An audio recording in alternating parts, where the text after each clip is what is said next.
Hello everyone and welcome back to LM Simulation here on YouTube. So we're back in Train Sim World 4. It has been quite a while, definitely for sure. Sorry, I'm just trying to adjust the menu noise for Train Sim World because it is very loud, the menu music for Train Sim World. Anyway, welcome to Train Sim World 4. This will probably be your first look at Train Sim World 4 if you are first new to the hobby. And if you're not, you probably already picked up a copy of it a while back when it did come out last month. But welcome to Train Sim World 4. When I say last month, I mean September. I am recording this in October, just so that everyone is aware. Righty ho, so let's jump in because I think without further ado, the number one thing to do is to have a look at this LNER Azuma that everyone has been hyped about all over the summer, and we finally got it now. We finally got our LNER Azuma, and we've got our Class 800 or 801, whatever it is, in Train Sim World 4. Let's jump in. So, what's new? Lots of different things. You've got a load of new routes. Let me show you the new routes quickly first, just so you've got a good example. You've got the Antelope Valley line, which I'll be exploring at some future point. So that one's run to the hills and experience the hefty power of the modern American diesel, tackle the tough terrain of Californian deserts and canyons with the Antelope Valley line between the sprawling Los Angeles cityscape and the desert bushes of Lancaster in almighty Metrolink traction. West Coast rails are yours to explore. That is a really, really good route, so I really recommend that. Lots and lots of fun, definitely. Our second route is our German route. Unless I didn't get a German route. There we go, yeah. Well, not our German route, this time it's our Austrian route. This is very, very fun. It's the OBB Austrian route. Take the train to Austria, spanning cross-border, the busy Vorarlberg S-Bahn shuttles, from quaint German life to the foothills of the Austrian Alps. All new and bustling OBB traffic awaits in Train Sim World 4. So there you go, you can have a nice little play around in Austria, which we'll do as well at some point. 41 mile long route there, and with the Antelope Valley line you're looking at 17 miles. It's nowhere near as long, but it is quite fun. The one we're going to be doing is the longest, at 77 miles, and we're going to be doing a full run from start to finish, all the way from Peterborough to Doncaster, here in Train Sim World 4. And we're going to be experiencing the high quality, fast paced traction of the LNER Azuma. So let's jump in. Righty ho, so you can do, you know, most things that you normally could do: timetables, scenarios, training modules, free roam. Lots of new graphics and physics. So if you need to get used to the Class 800, I suggest you take a look at the training modules. I've done the little tutorial that comes with it, so we're just going to jump in to a lifelike timetable. Although I'd like to have a look at the free roam aspect first, just to see what it's like. So we start off down here at Peterborough. We're going to start off about 4 o'clock in the afternoon.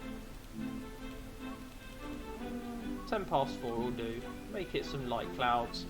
And it is currently the 28th of October that I'm filming this. So let's click play now, jump in, and see what the Azuma is all about. First of all, we're going to have a quick explore of the station here at Peterborough. So, welcome to Peterborough. I'm just going to turn the sound up on the game just a tad. Right, here we go. So, welcome to Peterborough Station, everyone.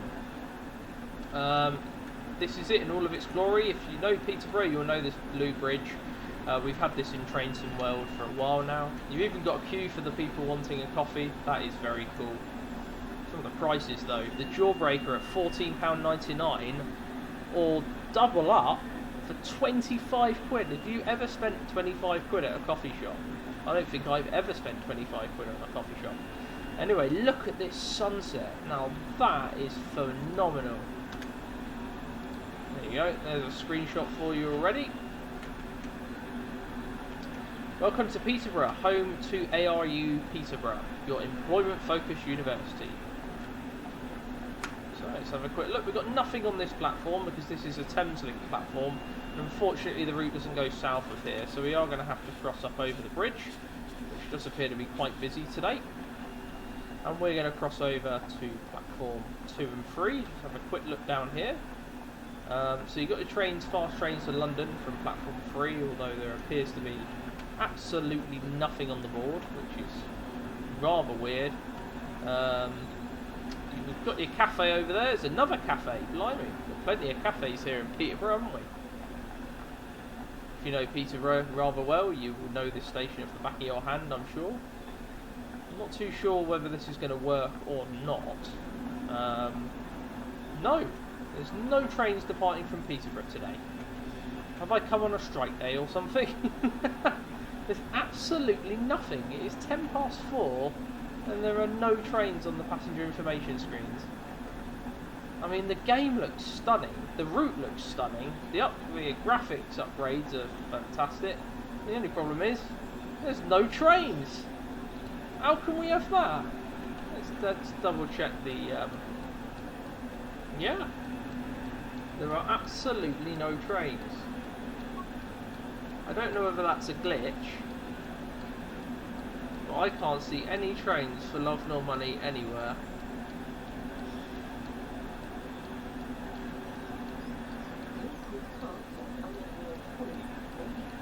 I'm going to keep looking because I don't think this is right. Nope. There's absolutely nothing. No trains anywhere. Right, well we'll go back to the main menu because, as I say, we are playing this game as it should be played. This is live. I don't cut or edit anything. Everything you see here is the real product. So please someone tell me why if I go into free roam it just doesn't like me. Maybe I need to change the date. We'll change the date and do Peterborough. In fact, we'll change the time to about 12:30. Just to make it interesting, we'll change the date. Oh no, not to December. 30th of October, -1. That sounds about right. And we'll see if we get any trains now, and if we don't, obviously we'll have to start off again, but this is what you're seeing. So if there are no trains, there are no trains. There's nothing I can do about that, unfortunately. It doesn't look like there are.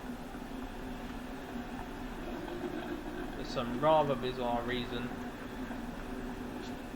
I'll double check the information screens, but if there are no trains, there are no trains, guys. Then your free roam doesn't work. There you go, your free roam doesn't work. So we're going to have to obviously put a polite request into Dovetail Games as to why the hell in free roam you could be waiting 2 hours and you won't see a single train. Because there are no trains. Rightio, okay, so no problem. We've already determined that Trains IRL 4 is broken. So there you go, that's my first initial... This is meant to be a review, by the way, of Trains IRL 4. So, God knows what we're going to do. We can't do that. Let's have a look. So they got... I wonder what you can do in the tangent. Oh, sidings to Peterborough, Peterborough to sidings. Sidings that basically you just take it in and out of the depot. What a pointless journey. You can do the 158 as well, but we're going to be doing the 801. Do one of these. Right, there's plenty of services. It's just a pity that obviously you can't do them in free roam on foot. Let's have a look. That's Grantham to Doncaster, we want Peterborough to Doncaster. Here you go, 7:57 in the morning. That works for us, Peterborough to Doncaster.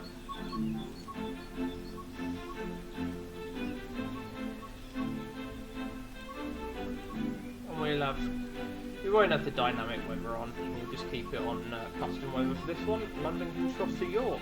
Let's get started. And see where we stop at on this early morning service up to York.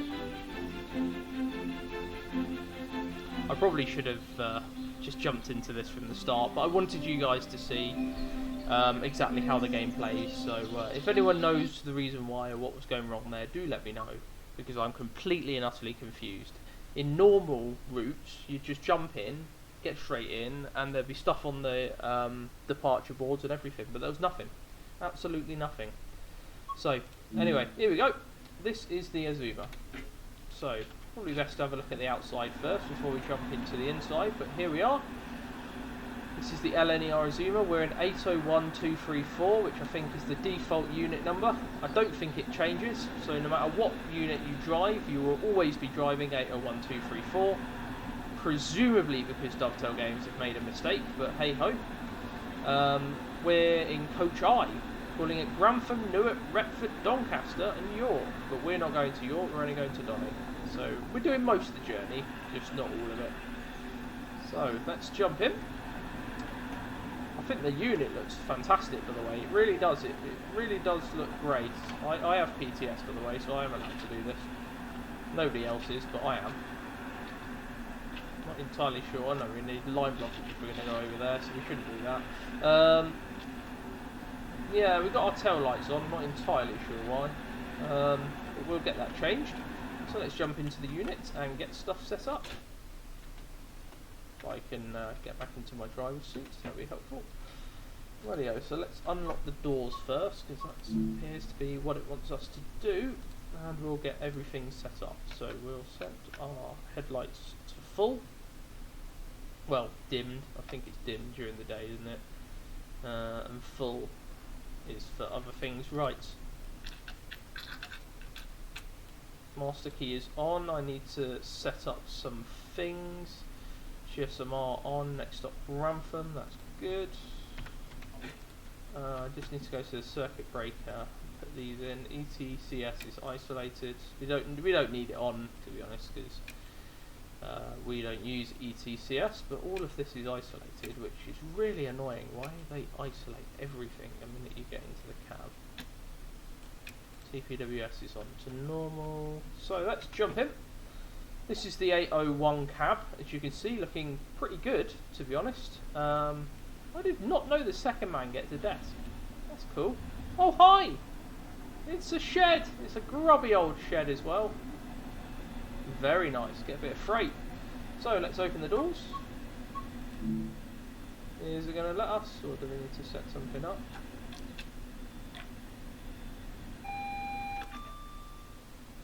TPWS and AWS operational. Oh, thank you.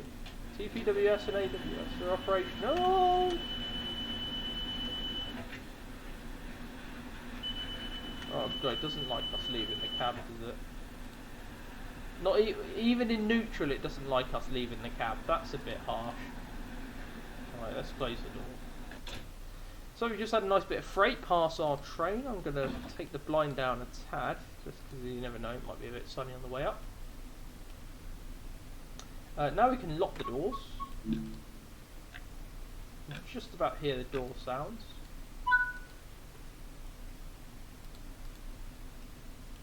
Move us into forwards. Take the brake off and start applying some power. Let's hear these 801 sounds.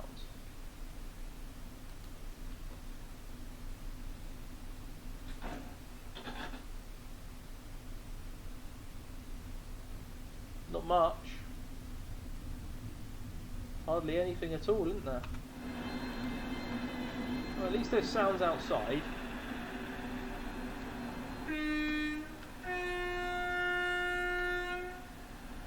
Well, that's a horn. Not a bad horn, I must admit. Very, very quiet inside the cab. I don't know whether that's prototypical. I've not done a cab ride in an 800 or an 801 yet. Oh, look at that. It's shed galore. 195, 008, everything's there. Loads of grubby old sheds. Even though this is a GBRF depot. There is a DB depot here as well, I think. Still at Peterborough.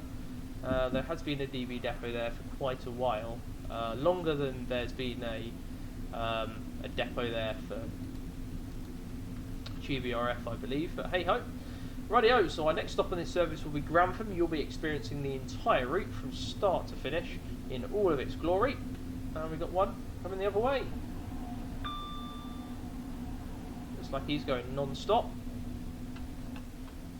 We'll put our power handle into 4. Get ourselves up to speed.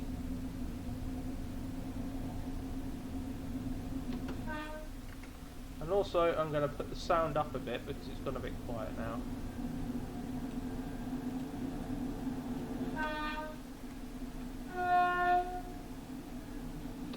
More sheds. If you need any more sheds, there's another shed.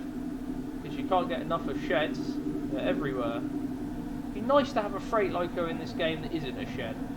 It really would. Like a class 70 or a class 60. It'd be nice to have some variation to have in these sidings apart from just sheds everywhere.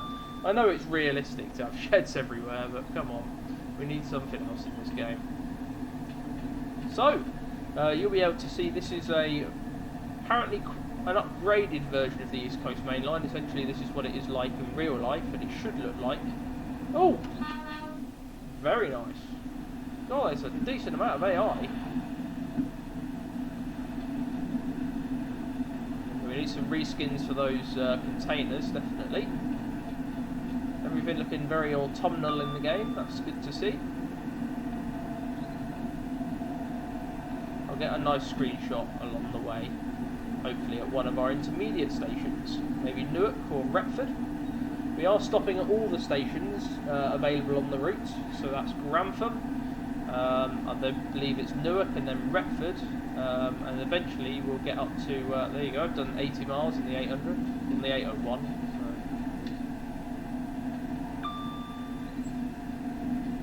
So this is the new sort of dive under.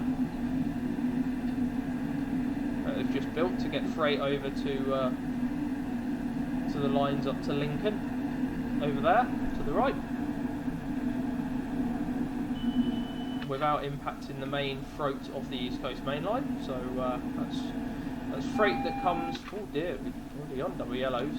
That's freight that comes from Felixstowe, goes through Ipswich and places like that. Eventually ends up at Ely or Ely. I think it's Ely. And then comes out through to March, Whittlesea, and eventually it will head out to Peterborough. Once it gets to Peterborough, it then used to have to... Oh, no, wrong greens again now, it should be okay. Yeah, once it got to Peterborough, it then had to traverse the East Coast Mainline to get over to, well, usually that direction. If you wanted to go up to Leeds, Doncaster, Tees, any of those sort of Freightliner terminals in that area, you'd have to go up through, typically go up through, I think it's Sleaford and Lincoln and that sort of way, which was always on this side of the line, meaning it would have to traverse across the entire East Coast Mainline, resulting in delays. So you've also got lines here that will go off eventually towards Melton Mowbray and Leicester. If your Freightliner services are going anywhere near Daventry or Lawley Street or anywhere in Birmingham, they'll go off here towards Birmingham that way. Quite an interesting route indeed. It does look great, I must admit. I'm just not a huge fan of the fact that there's so... I mean, I'm not a huge fan immediately of the fact that the free roam doesn't work. I'm going to be putting in a ticket about that. I think that is... in a word, disgraceful, because it's not, you know, it's not a route that's only been out for 5 minutes now. You know, I'm fairly sure I must be doing something wrong there because I've not heard of that issue before. So, if you can help me out with that, please do leave a comment at the bottom of the video and just let me know what I'm doing wrong, because I'd love to get that free roam back working again. Oh, we're on flashing greens, technically. That means we can go 140 miles an hour, but unfortunately those times have since passed and the signals have not been replaced back to the normal aspect signals. So as a result, we're left doing our normal speed.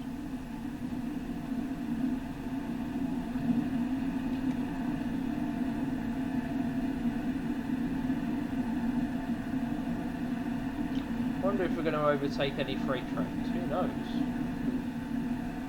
On this route.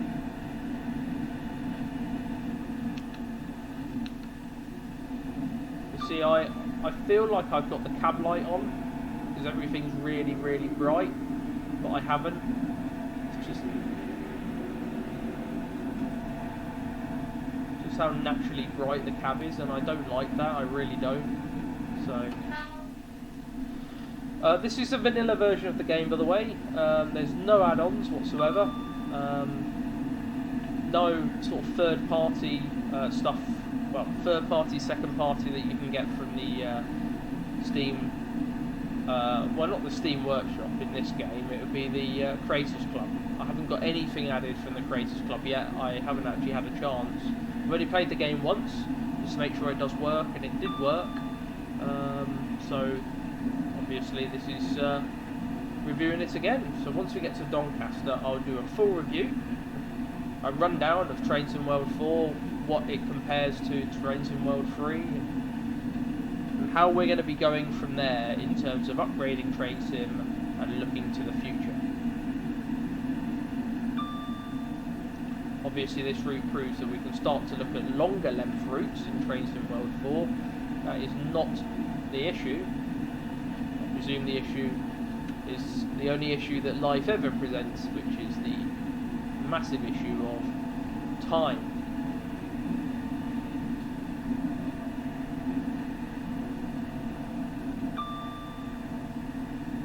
Have Dovetail Games got enough time to actually produce something long, detailed, high quality, and still able to produce it out on time?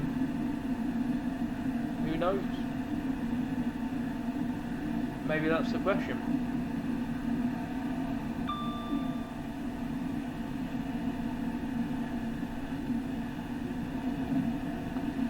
So, recording this at about 11:30 at night, so I'm absolutely gone in my head, but still putting in the effort to get this video out because I am committed to the cause.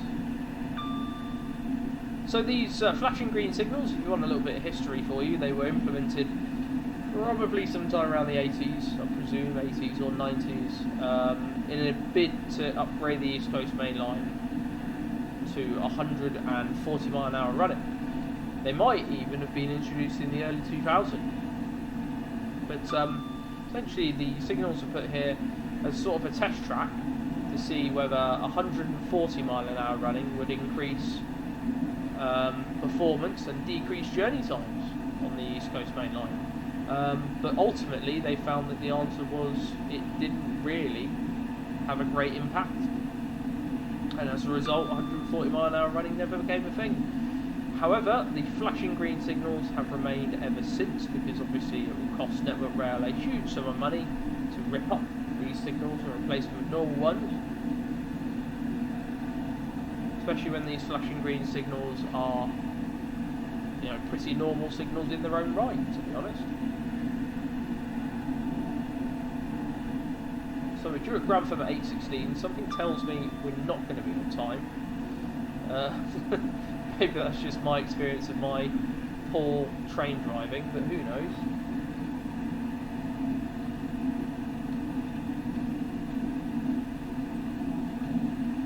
Plenty of AI, that's for sure. More than I expected, especially from a Dovetail Games route. So let's have a look around the outside of our train. So this is our LNER Azuma. Very loud out here. Very loud. Yeah. So this is our 801 Azuma. Flying along the East Coast Mainline with nobody on board.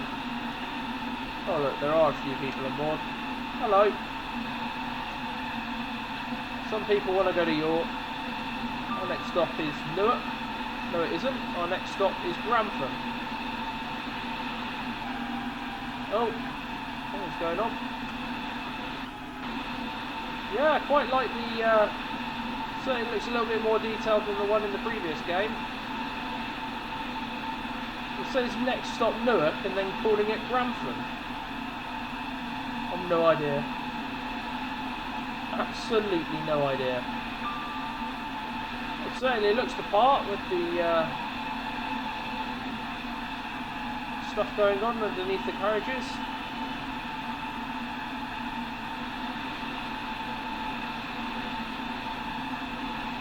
Plenty of empty seats though. That'll be a very popular train. You're right. Oh! Bloody hell, Jesus! God, that scared the living daylights out of me. Bloody hell. Let's go to the back.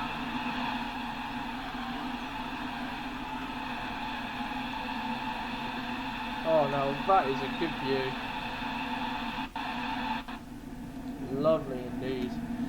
Rightio. So, continuing onwards to Grantham, 8:16, we're due in. I don't think we're going to be on time, given we've got 3 minutes to get there and it's 8 miles away. Now, my maths is not great. Didn't really do that well in school at maths, but something tells me that's not possible.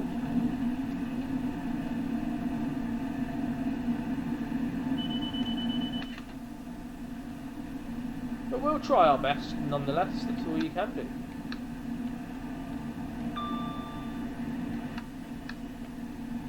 Really see any difference when you do the desk illumination. So looking around the cab, it's very highly detailed. You've got your horn, very nice indeed. DSD, stuff like that. You've even got your pan up, pan down buttons. This is an 801, so diesel is not really a thing, to be honest. But oh, there is a diesel mode. Oh, hello. That's interesting. Didn't know. That's not on the the Train Sim Classic version. Obviously, the Train Sim Classic version was always built as an 801, very similar to this. For some reason, that Dovetail Games love 801s. Don't like anything else. They must need to realise at some point that there's 800s, 801s, 802s, 803s, 805s, 807s, 810s. Do you know how many different variants of this class there are, and yet they fail to even acknowledge that? To them, the only thing that exists is the 801. I don't know if they've ever actually been on the East Coast Mainline, or whether they just research from memory or something. Ooh, that's a 115, we ran a bit too fast.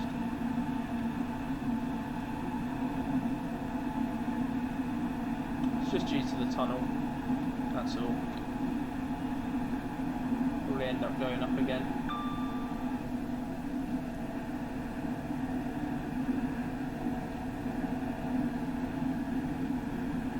So 4.2 miles to Grantham, which is our next stop.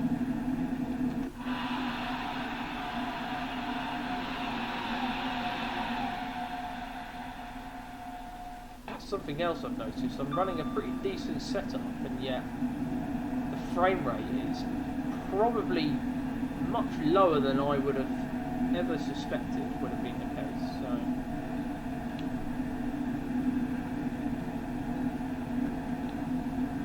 just preliminary slowing down, getting to just under 100, and then we can kind of make our way down from there.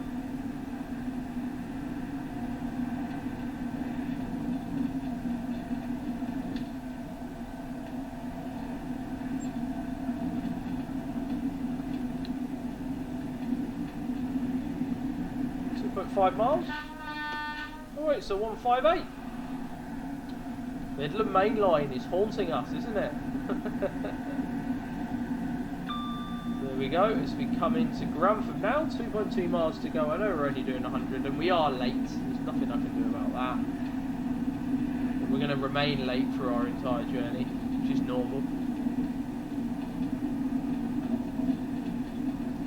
I definitely still prefer Train Sim Classic. I don't know what it is, I just still prefer Train Sim Classic. It's weird. It just doesn't do anything for me, this sim. It is gorgeous in one right, but in another right it just looks really fake and playful. Which is where they've upgraded Train Sim Classic now with skies and upgrades and this, that and another. To the point where it is far superior in terms of simulation to this.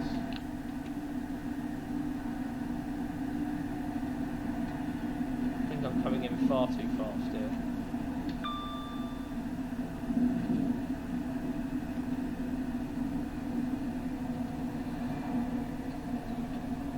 I'm going to slow down a lot quicker.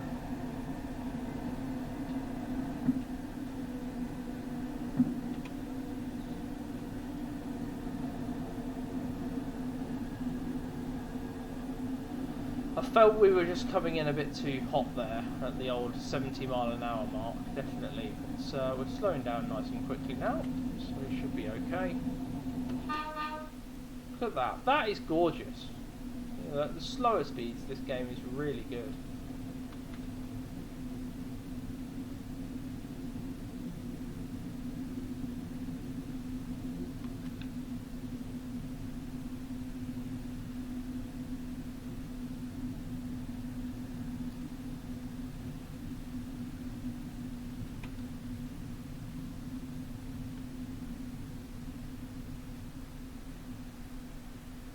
There we go.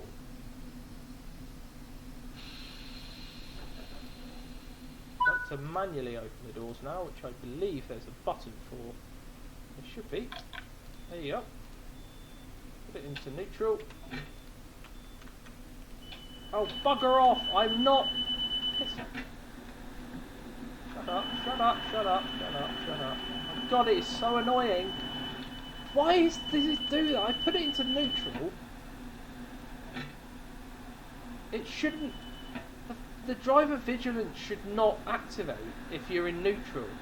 It activates when you're in forward or reverse. I understand that, but that should not be a thing when you're in neutral. Well, you want to look around the train or something like that. You know, you want to have a fag outside the train while you're waiting for. Do you know what I mean? It's stupid.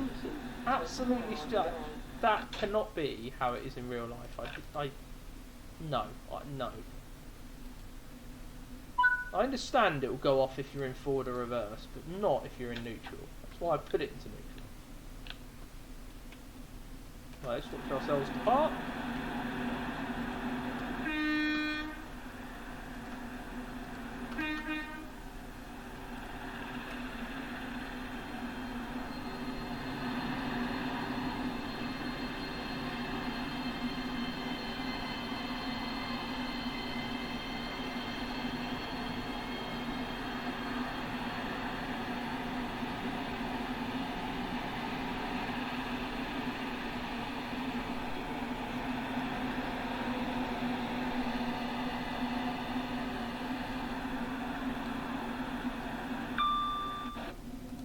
Acceleration on this thing is fantastic.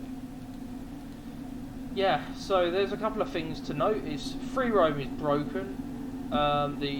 If you've actually got the vigilance device on, aka you're running this game realistically, no matter what you do, whether you put it into neutral or forwards, if you leave the vicinity of the cab, then it will just beep in your ear relentlessly. Which is ridiculous. That should not be the case. I don't think that is the case in real life. It really doesn't make any sense. There's also, for some reason, weird lag spikes on a route that really isn't that long.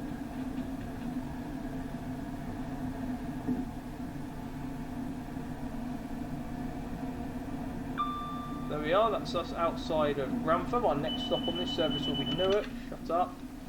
I'm getting annoyed with that, I really am. I might have to isolate it. I can't isolate it though, because if I walk over there, it'll go off. Do you know what I mean? Right, quickly, which one is it? Which one is it? Shut up, vigilance. Yes, shut up. Jesus. I usually have everything turned on, because I want the most realistic experience possible, but that is not realistic. That... PG-13 this, by the way, guys. It's after 9 o'clock, after the watershed. I'm allowed to say it. That is fucking annoying. I'm sorry. It really is. It is not a vigilance device. That is, you know, it's enough to make someone jump off a bridge. It really is absolutely awful that someone needs to, in Dovetail games, needs to address why that goes off. When you're in neutral, it shouldn't go off at all. I don't see why that's the case. So, back up to 125. So we are flying through the British countryside now. When we get to our next stop, I am actually going to have a quick view of the passenger experience. So basically, you've seen the passenger from the outside, but you've not actually experienced it from the inside. So we're going to experience the passenger side of things and just see what it looks like. And then what we're going to do is we've got a very nice driving instructor. His name is Phil. He is sitting just behind us in the coach I, which is the one that we're in. And he has kindly volunteered to take over the journey between Retford and Doncaster. So he will be driving. Phil will be driving between Retford and Doncaster, and we'll be able to take a first class passenger eye view of the LNER Azuma between Retford and Doncaster in the passenger view. So you're going to have the first class experience when we get to Retford. So I might just leave it till then actually, and we'll experience the driving up all the way up to Retford. Once we get to Retford, we'll hand over to Mr. Phil, and he will take over the train, and we will travel as a passenger up to Doncaster and see how we do.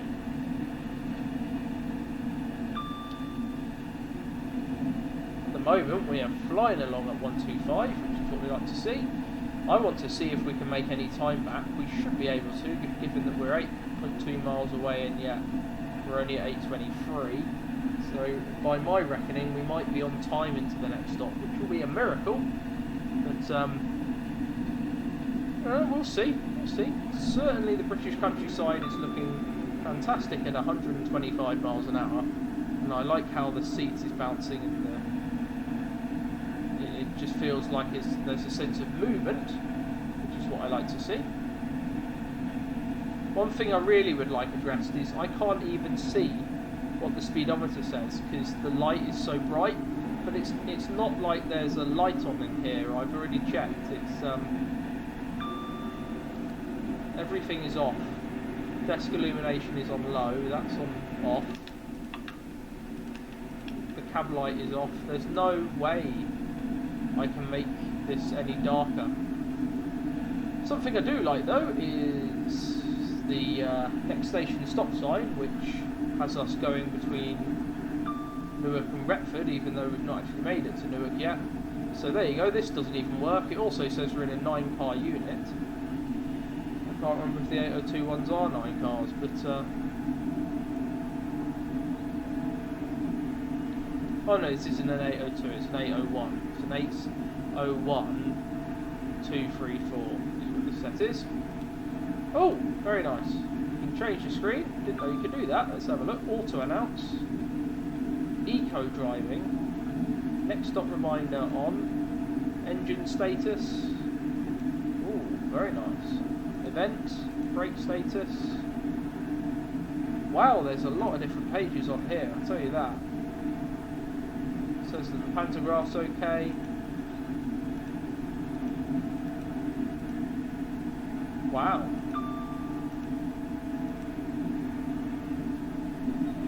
Yeah, it does say that we're en route to somewhere we're not, but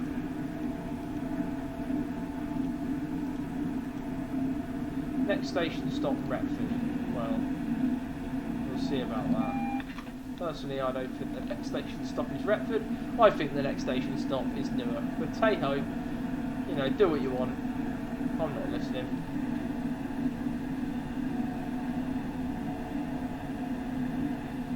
Starting to slow down anyway, because we're fairly sure coming into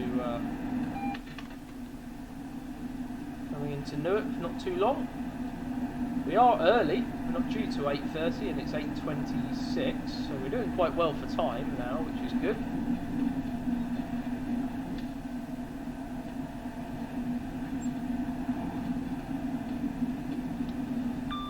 And I like it when we're early. It makes me a little bit annoyed when we're late because I feel that I should be doing better, I should be performing better, but no, if we're early, we're doing all we can to keep this train on time, and that's what I like to see.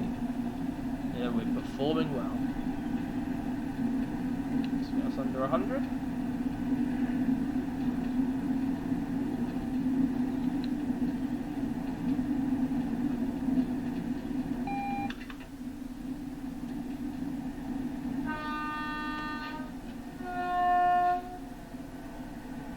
Lots of level crossings on this route, definitely. Far more than the West Coast Mainline has, that's for sure.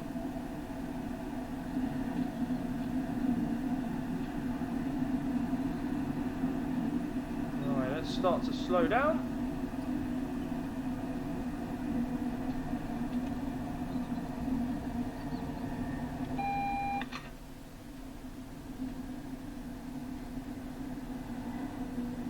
Got a red light as well, interestingly. Maybe something's crossing on the flat crossing up ahead. They are coming in rather hot again. The brakes of this really need refining, but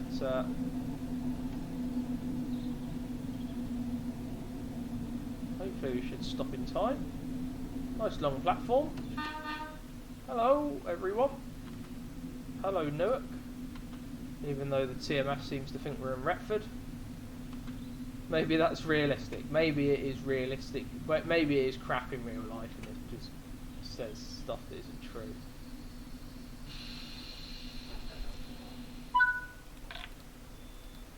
There we go. Right, now we should be able to have a look around the train without being screamed at by the bloody thingamajiggy.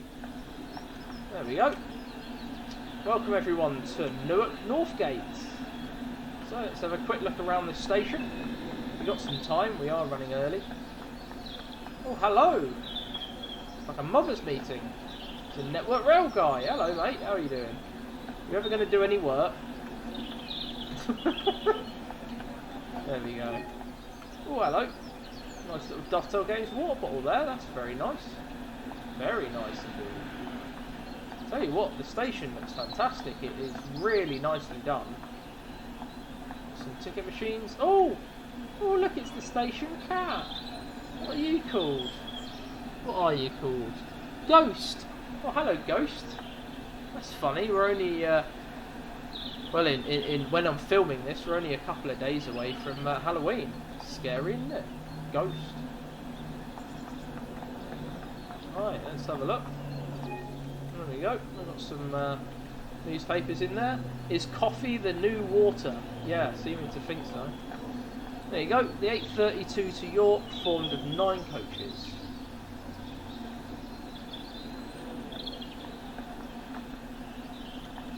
And there is a buffet on board, which you can see there. Not open today because you know, the staff are on strike, but hey ho. Messages. Some messages are best left unread. Yes. I think that's what the quality assurance department keeps saying at Dovetail Games. Don't read the messages. They're all negative. We can't do that. We can't do that. So we're just calling it Retford, Doncaster. But we're stopping driving at Retford. Tell you what, the platform is very long here. No, I don't want to give up control. I'm just waiting time. Portrait of a Lady. An elegant and sophisticated drama. Unforgettable masterpiece. And filmed by the development team. Interesting. No, it looks like any standard town, to be honest. Nothing special. Oh, there we go. There's the LNER route map. So, maybe one day this will be included. But at the moment, all that's included is from here to here. We don't even get Lincoln. Hull is included. Wakefield, Leeds, York, Bradford, Skipton, Harrogate, Sunderland, Edinburgh, Glasgow, Inverness, Aberdeen. Bloody hell. They cover a lot, don't they? Right, let's get back to our train that we're meant to be driving. Doesn't seem like many people want to board, does it? Probably because we're not going to Edinburgh. And everyone wants to go to Edinburgh these days. Clearly.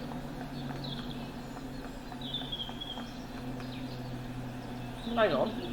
We're not going to London King's Cross, are we? I'm so confused. Are we going north or are we going south? Oh, fast train.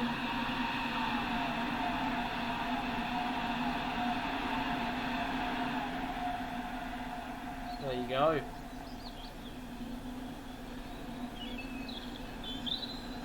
Very nice indeed. I'm guessing that's the London King's Cross platform.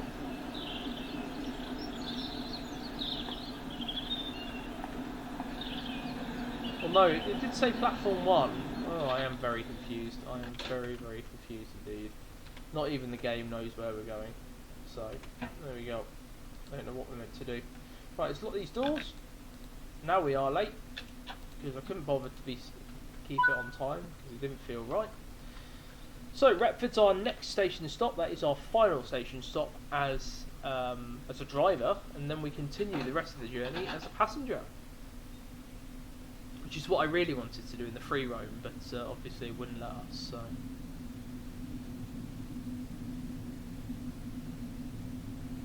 Yeah, the acceleration of these units is fantastic, it really is.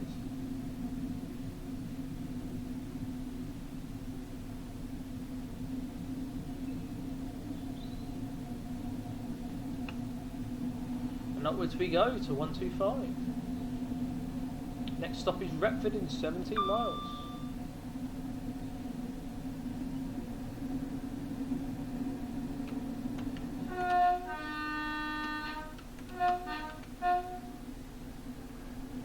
Lovely. You got the line turning off somewhere up here towards Lincoln. There you go. It's just turning off to the right there. And here's the flat crossing.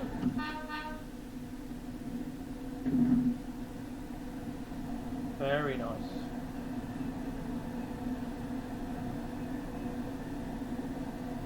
Guessing that's the 8:34 to London. Running late with the sounds of it.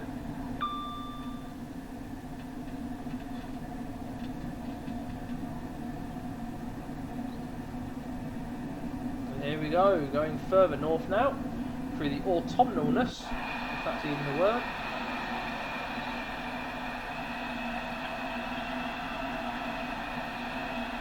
Yeah, I really like this. In terms of graphics, it's a nice breath of fresh air.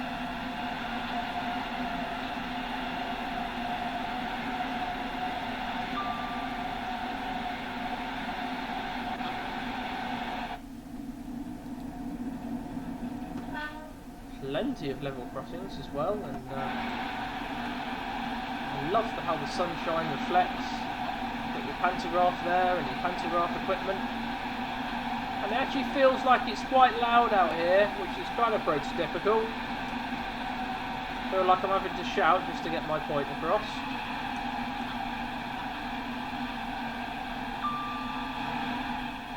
Something else I'll show you, because we now have a free opportunity to do so, is there is a thing called photo mode. Now, I've not experienced photo mode yet, but apparently it is very nice indeed. So let's jump in. This is photo mode.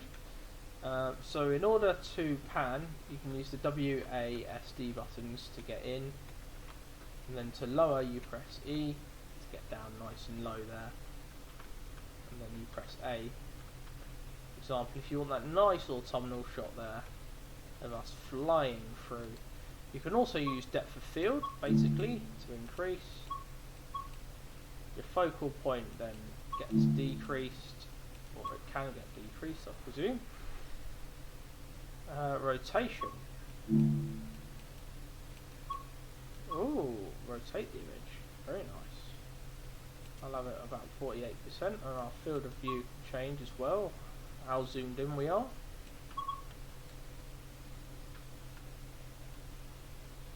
Look at that, you can have a proper wide angle there. Very wide angle indeed. You can also change it through the exposure settings. You can boost the exposure, lower the exposure. I like to have it about there, and then increase the saturation. Oh wow. Have a nice little vignette around the image, and I'll boost the exposure because you need to do so when you're having a vignette, and boost the brightness also a little bit as well. So there's loads of different things you can do. I don't like how it says colour settings not in English. This is developed by Dovetail Games. They're based in England, so why are they not able to say stuff in English? I don't know. But wow, that image looks fantastic now. It really does. Very autumnal. One thing I'm going to change is the field of view. I don't like it being 100%. That feels far too... and the rotation is also a tad off. I'd rather it be back to 50%. If I can get it back to 50%, that would be lovely. maybe I can use this photo as our thing. I can't get it back up to 50% for some reason, but hey, 49 will do.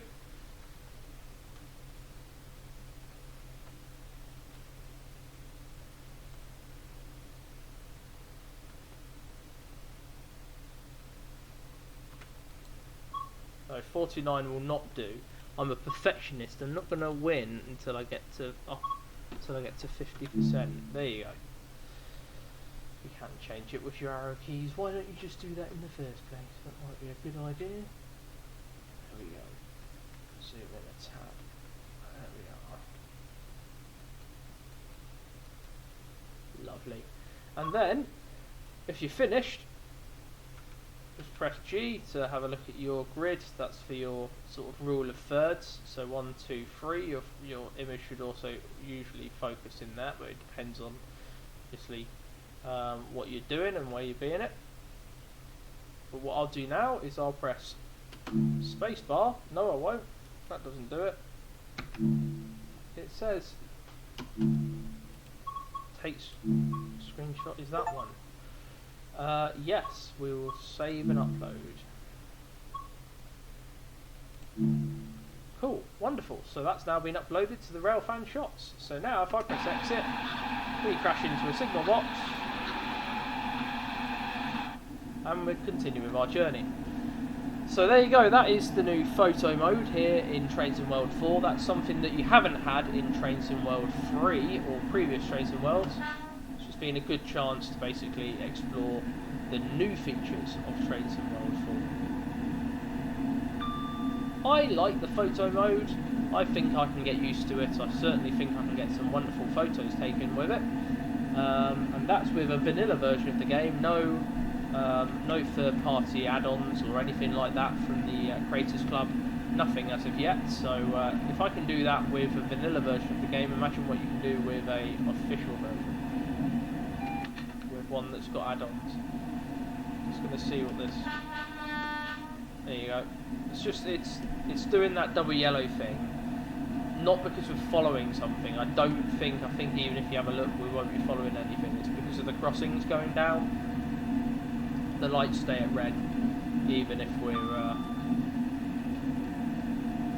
not following anything, because I think the crossings are interlocked with the signals. See, if I have a look on our number 9 map, I don't think we'll be following anything. No, we're not.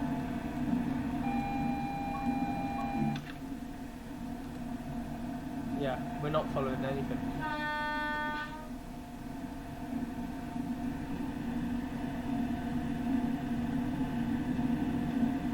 And we're back to green signals again, so there you go. I think it's just the level crossings.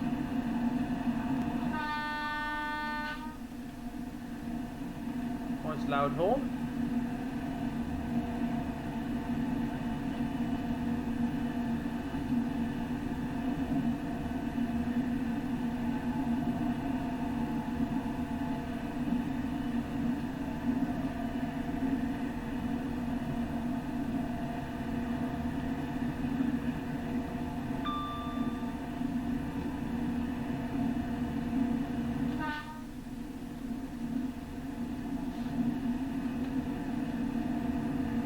So, as we cruise through the British countryside, it's a good chance for me to say, if you've got any views of your own regarding Trains in World 4, some of your own personal experiences, do let me know in the comment section below. I'll be intrigued to hear what you think of this new update to Trains in World, and what the new game means for you, what you will be getting and what you won't be getting.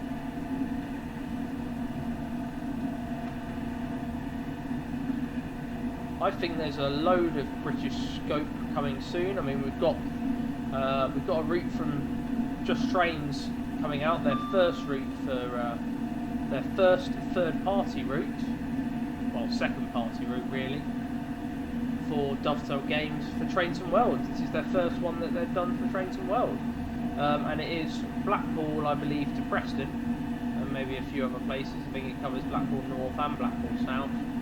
And that is set not in the modern day, unfortunately. It is set a few years back, quite a few years back, before I was even going on that railway.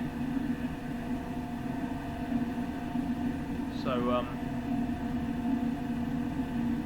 I can't really relate to it, so I'm not too interested in it, really, unfortunately. I think if they made it in 2018 or 2020 or 2015 even, I would definitely get it, but I'm a bit hesitant with the fact that I'm not really from that era. That being said, I will reserve judgment, definitely, until it comes out, so we'll see. Like to watch a video, see what people think. So we're coming up to Retford in 6.4 miles. I like this rendition of the East Coast Mainline. There's a lot of crossings, a lot of turning, twisting, various different bits of action. It's just such a pity that they decided to do this route and not extend it up to York or Leeds, and certainly not down to London. I think London King's Cross would look fantastic in Trains in World 4. Certainly would, especially with these upgraded graphics. It's a pity. It certainly is a pity.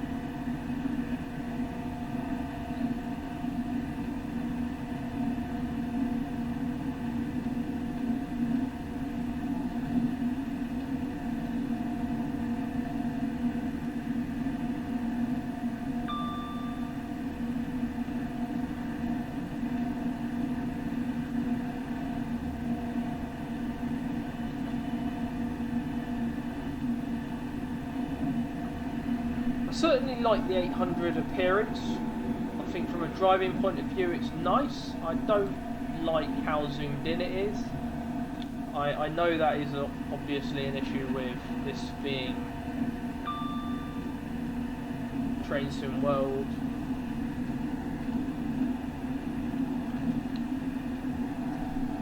The ability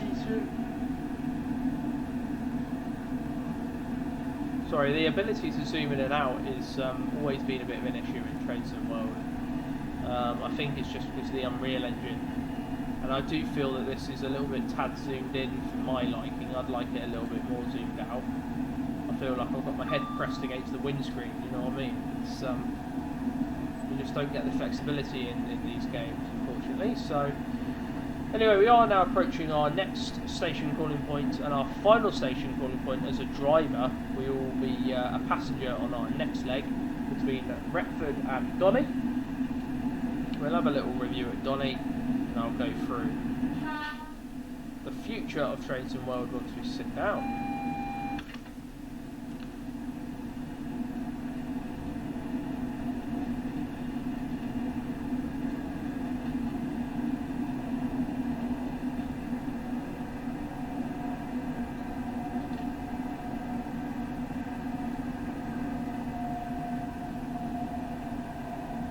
Is that a solar farm? Oh, it's quite nice.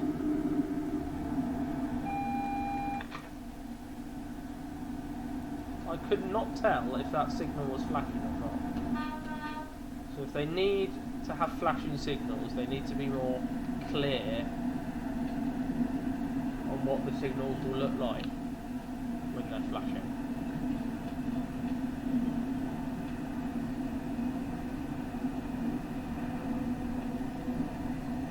Because that wasn't very clear that was flashing. And that signal looks like it was out to me, which in real life would be emergency brakes on, ring the signaller. Don't know what's going on in this game anymore. I think we're down to 40, but I've not realised it yet. Yeah.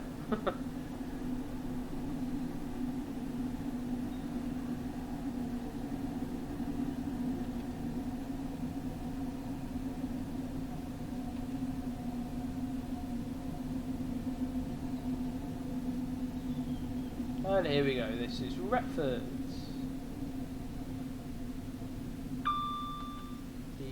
Those sidings down the left are usually used, or when I was on the line many moons ago, Used to be used for the mobile maintenance train, the MMT, whatever the hell that is.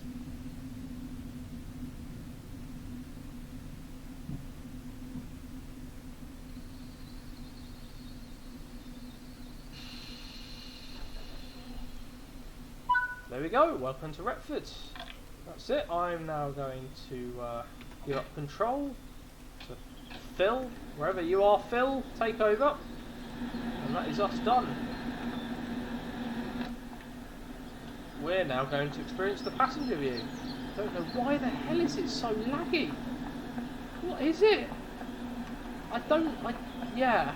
I'm factoring all this in, by the way, into my review, because none of it makes any sense. It has no need to be so laggy. I feel like that is just not very good at all. Anyway, we're here till 8:47. Phil can take over at 8:47. In the meantime, let's have a little look at the passenger view, ladies and gentlemen.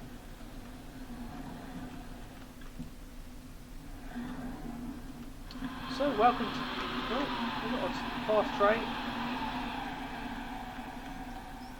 This is your standard class here on the LNER Azuma. So if you want to take a seat, here you go. This is what it looks like. It does in real life. It's got the nice, bright, vibrant red inside.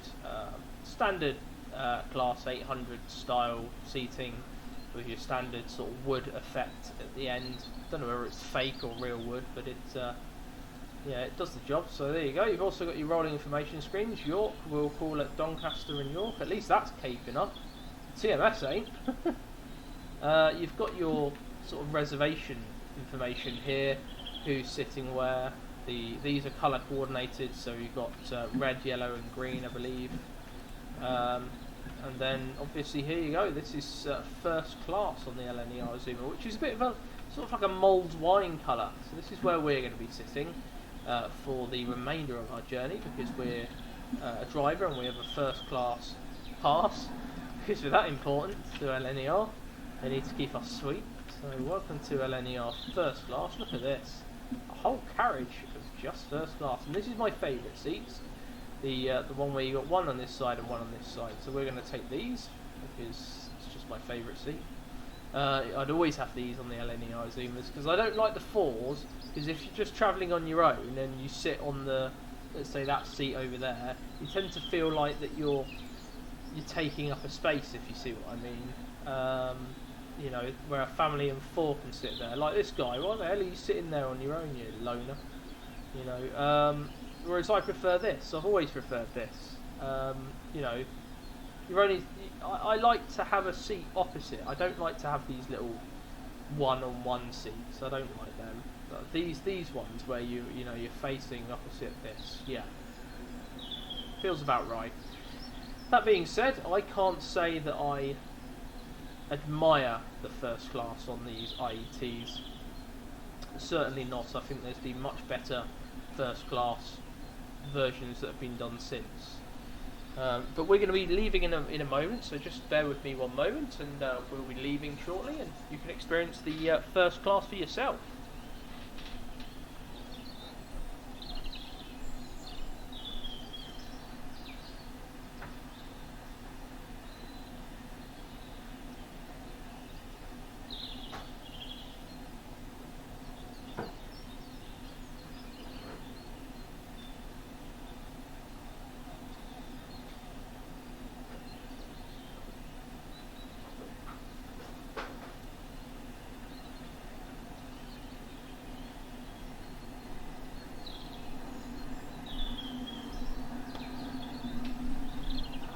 So there we go. I'm surprised it hasn't given me the opportunity to give up control yet. So you just got to wait for that, and then once it gives us that opportunity, we can get on our way. Lovely bit of blue sky up there, gorgeous. So if you look through the rest of the coach while we're here, yeah, these one seats on their own, very cramped in my opinion. Yeah, especially that one. Look, you get hardly any leg room in that one.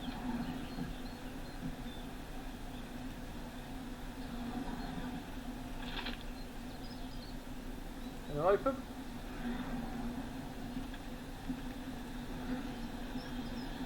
So that's first class. Oh, and here's the kitchen. So you get a kitchen on board these where you can make your merry chef ovens here as well.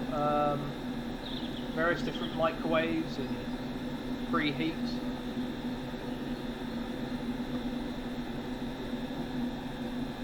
You get your ovens here for making your cooked breakfasts.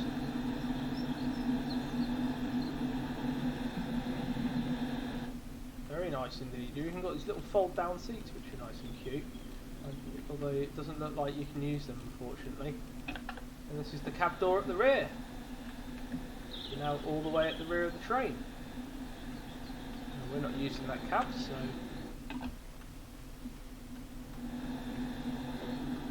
let's close these doors.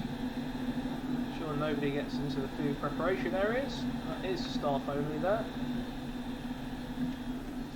You've got your disabled seats as well. These are the LNER First Class Priority seats for the only disabled passengers that come on with their wheelchairs. You've got your disabled toilet as well. Unfortunately I can't open the disabled toilet.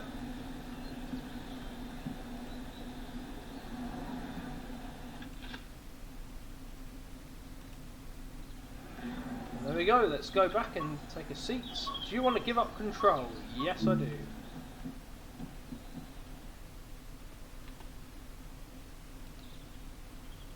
Right, let's see if we get anywhere.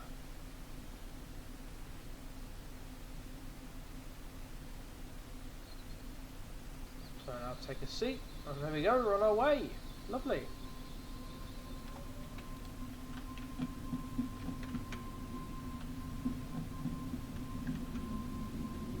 Didn't hear the doors close, so I'm just double checking that you close the doors. Anyway, there we go, that's us on our way. I'll have a look at how late we are.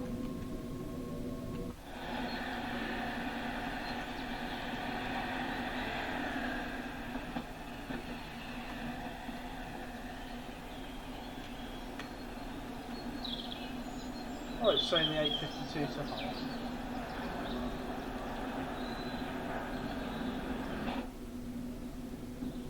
Right, onwards.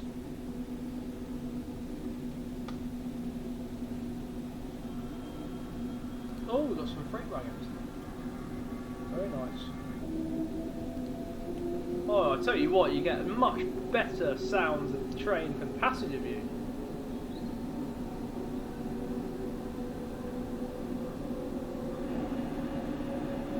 Wow, that's fast.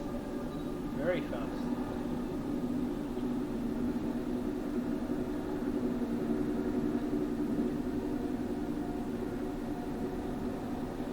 So once we go, our next stop on the service will be Doncaster. Lovely first class experience. I wonder if the lady with the trolley is going to come round and offer us some refreshments. Somehow I don't think so, because they all seem to be on strike in this game. But it's certainly a nice sort of passenger view. And it is just as difficult to walk through the train in this game, in this simulation, whilst it's moving, as it is in real life. Ironically, it is very difficult, you see. So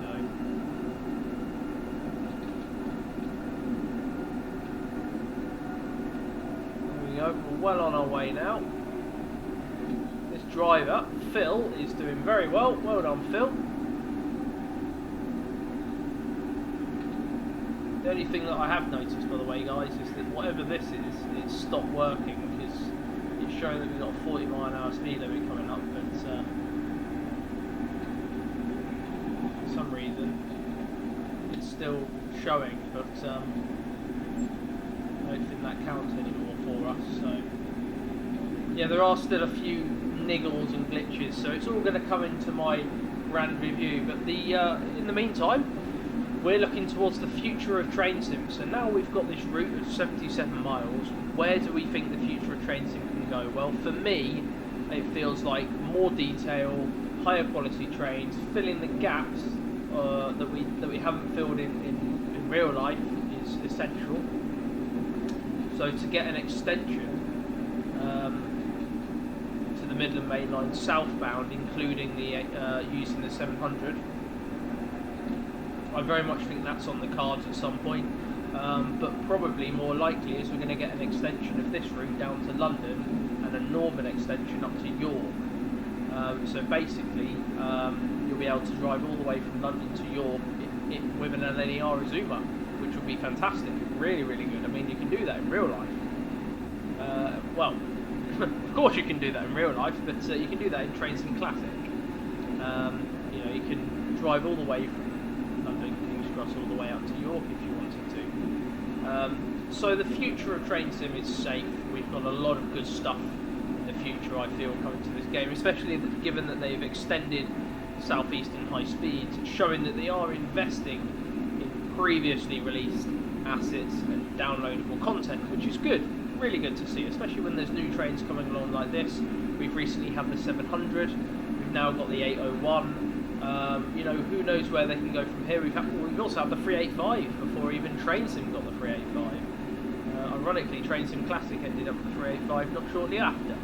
So we've got a bit of everything, which is good to see. Really, really good to see. So the future of Train Sim World 4 is safe.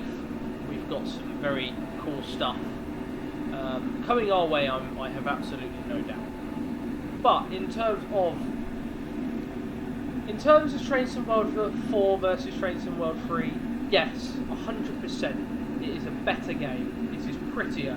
It has got a better. Well, it's got a new photo mode, which is something that's far beyond what Train Sim World 3 can handle.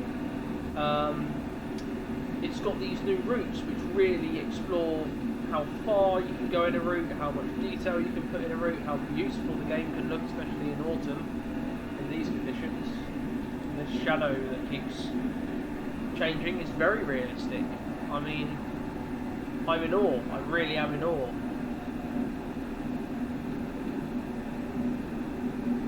So, there are certainly at least 5 very positive, very good aspects to this game. Unfortunately, there are an equal amount of negative aspects to this new game, Train Sim World 4. Whether that be the free roam function doesn't seem to work with this particular route. I don't know whether that affects any route. I don't know whether that's just me. I'd like to learn about that, so I'll have a look into that for sure. We've got issues such as obviously the TMS on this train doesn't keep up, doesn't know where we're going. Some of the departure screens in this particular route think we're going to King's Cross, yet we're going to York. So, you know, it's like the game doesn't know whether we're coming or going. Systems aren't talking to each other, which ironically is very much what the railway is like in real life, because I work in it. So it is quite realistic in that respect, but only through irony. And it stutters. It stutters. It has dramatically bad frame rate problems even after release. I'm running an Intel Core i7 with 8 cores, as well as a NVIDIA RTX graphics card with 6 gigabytes on it. It's not a small bit of kit. It's a very decent bit of kit. It runs Flight Sim fine. So I have absolutely no idea why.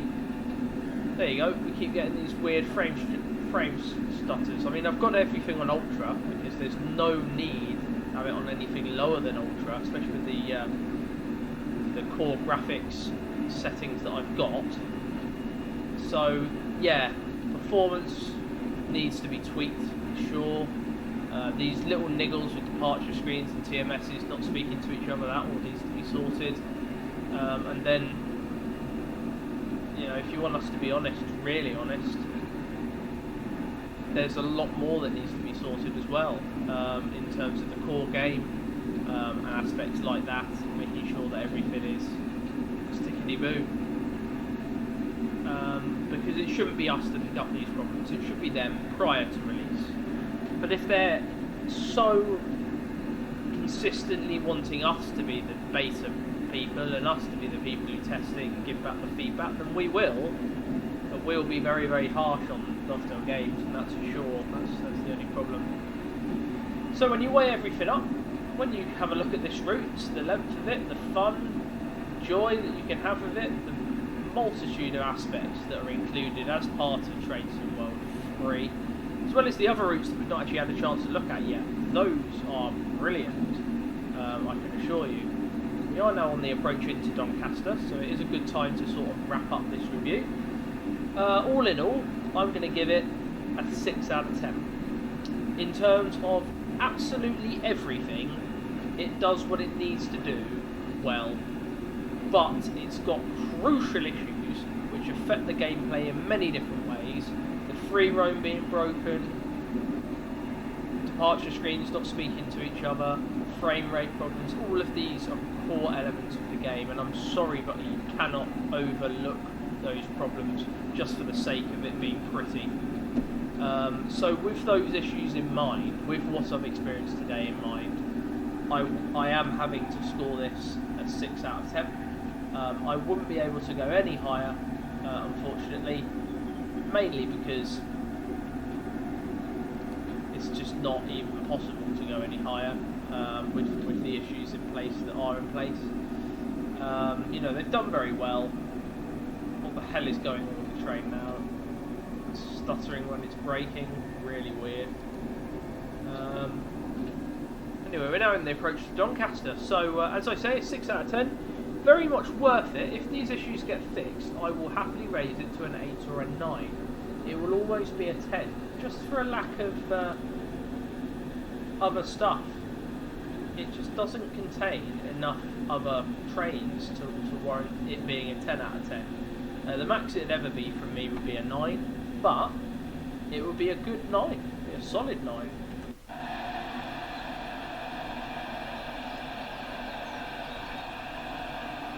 And there we go.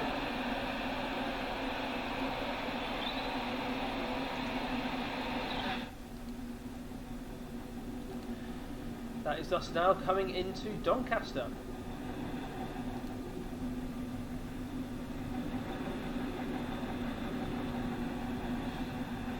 Got a shed somewhere. I can hear a shed.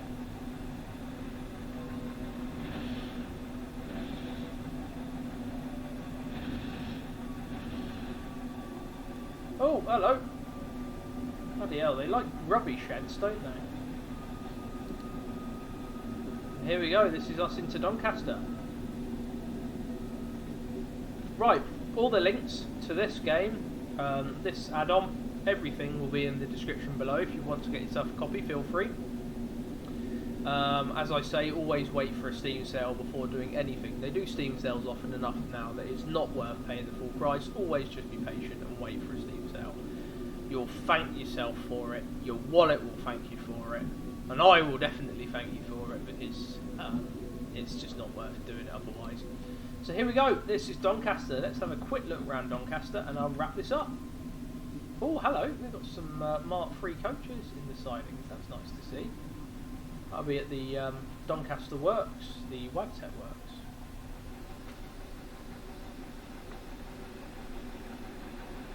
There goes that shed.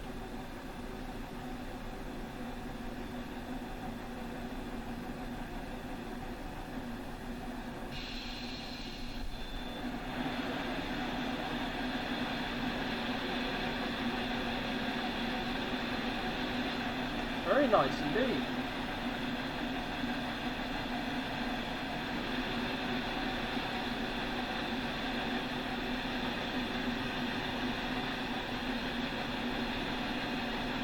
Some nice little HST Mark III coaches there, all worked on. Do you have a tail lamp, sir? You do, and it is flashing, well done. What does this say? No trespassing. Oh, we can't go this way. It's a pity.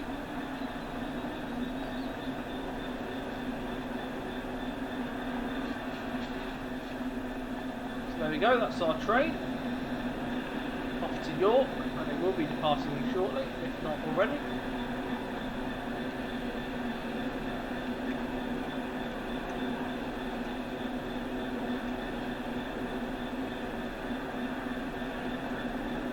So having a little bit look around Doncaster, I can definitely say that this game looks fantastic. It really does, especially the way they've done the stations. Apparently we're the 909 to Edinburgh, so as I say, the departure screens just don't know what the hell is going on. Or maybe we've just morphed into the 909 to Edinburgh, who knows? Who knows these days? Anyway, here we go. So we've got the Wabtep sidings over there, which are East Midlands Trains Mark III coaches. Bear in mind that you have to own the Midland Mainline for that sort of layer to be achieved. Similarly for the 66s, I'm guessing that's something to do with the Chatham Mainline, one of those routes. There you go, you've got the 905 to Hull, formed of 5 coaches on platform 8. Where's that? This is platform 8. Here you go, here's the 905 to Hull. Now, one thing I will mention, this is a Hull train service, but it is operated by an LNER Azuma, because Hull Trains licensing was not granted. Well, I say granted, I don't think they even looked for it, to be honest. But this in real life would be an... there goes our train. Bye bye.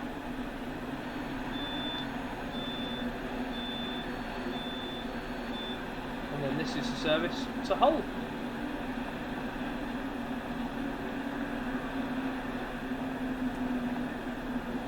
I like how people have suitcases now.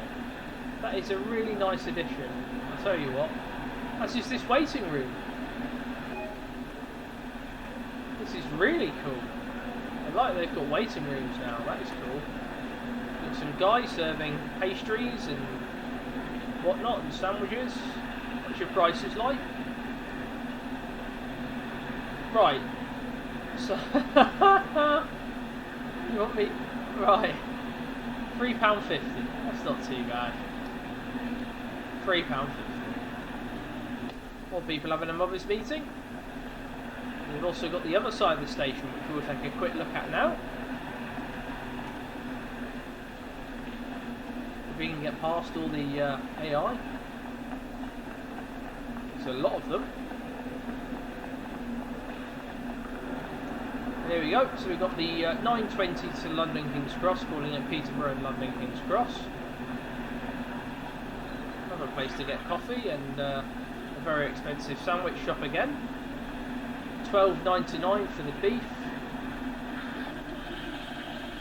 Wow. Is that the sound effect of you making a coffee? This game's gone mad. That is an insane level of detail. Bravo. Bravo. I'm tempted to pick it up to a 7 just for that. Very nice indeed. Yeah, this is the 924 to King's Cross. That's a whole train service. So yeah, you've got a fair few amount of AI add-ons and bits and bobs. A nice variety of platforms, and you've even got the platform over there, platform 0, I believe it is. Oh! Oh! Wow! We've actually got a Northern 323. I mean, it's not really... I wouldn't say that's prototypical. 323s don't operate, or they're not route cleared anywhere near here, I can tell you that. But, no, that's a nice little add-on, that is. And this walkway takes you over to the platform over here, which is platform 0, I believe. Platform 0. Yep, which has got no trains on it whatsoever. But typically those trains over there would head towards sort of North Lincolnshire, that sort of way. I'm not entirely sure of the precise destination, but that's your new platform 0. And we'll head over and have a quick look at that 323 just come in. I love these new suitcase models, they're very nice indeed. So people in real life, they carry luggage, they carry bags, they carry a great deal of things when they're travelling by train. I know I do. This must be the 909 to Edinburgh. Calling it Alma, very nice. As well. A quick gander. So what's this train? The 926 to Outward. Really? Wonder why it can't just say Leeds. Does it not go to Leeds? Wonder why. We all go to Outward. Interesting.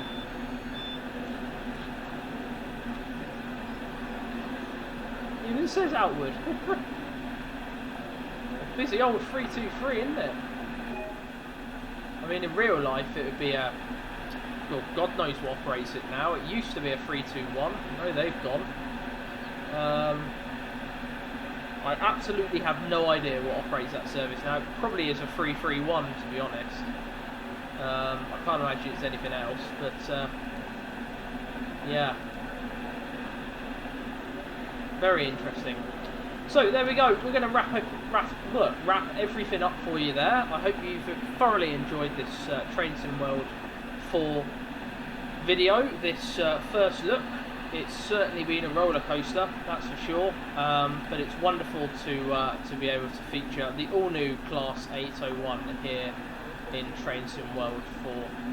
Anyway, do leave a like, comment below. I do thoroughly recommend this if you're ever going to look to get it. That is definitely for sure. It is worth getting just for the peace of mind to be able to get the LNER Azuma on its own. Anyway, here we go, sat in standard class on our way now. So I hope you have a wonderful rest of your day, whatever you're up to, wherever you are in the world. Thank you very much for watching this LNER video. This Trains in World 4 video featuring LNER. And I'll see you in the next video here on LM Simulation. All the very best. Have a wonderful rest of your day. And I'll see you next time. All the best. Do take care. And ta-ra!